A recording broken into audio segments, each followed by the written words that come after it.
Alors, je vais parler du chef-d'œuvre de Gustave Caillebotte qui s'appelle Rue de Paris, Temps de pluie.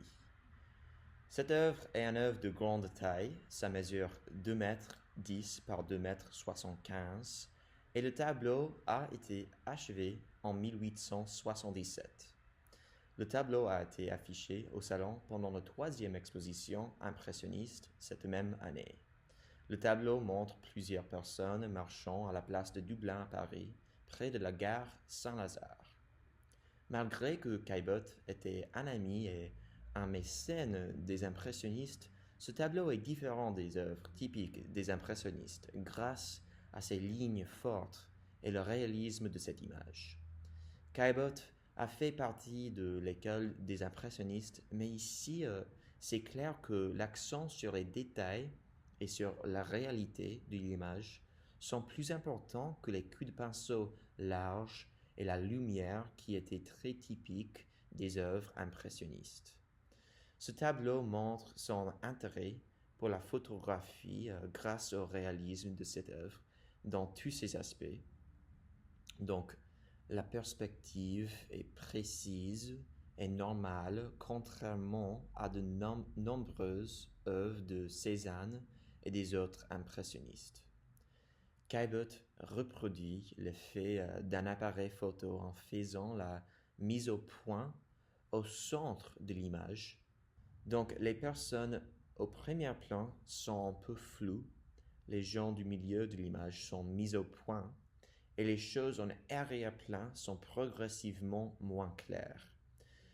Aussi, le fait que l'homme à droite est coupé en deux par le cadre nous fait penser à une image prise par un appareil photo.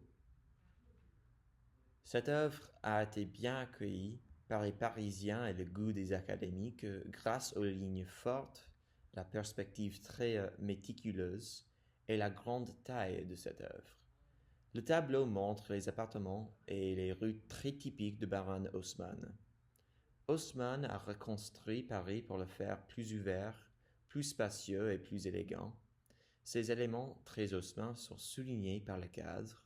Donc, la rue est très grande, le tableau lui-même est grand, et les bâtiments en arrière-plan sont très larges et élégants. Et il y a beaucoup de gens dans la rue qui se promènent. De faire promener, c'est plus possible grâce au travail de Haussmann. Le couple au premier plan sont habillés de vêtements modernes et très à la mode à l'époque. La femme porte une boucle d'oreille en diamant, un voile et un manteau de fourrure. L'homme porte une moustache, un chapeau haut de forme et une jolie chemise et veste. Donc c'est clair que ce couple vient de la bourgeoisie. Il y a aussi des gens de la classe ouvrière, comme la femme de ménage et un homme qui porte une échelle en arrière-plan. Cette peinture montre la vie urbaine à Paris à la fin du XIXe siècle, comme aucune autre œuvre, donc c'est pour ça que cette œuvre est si célèbre. Merci.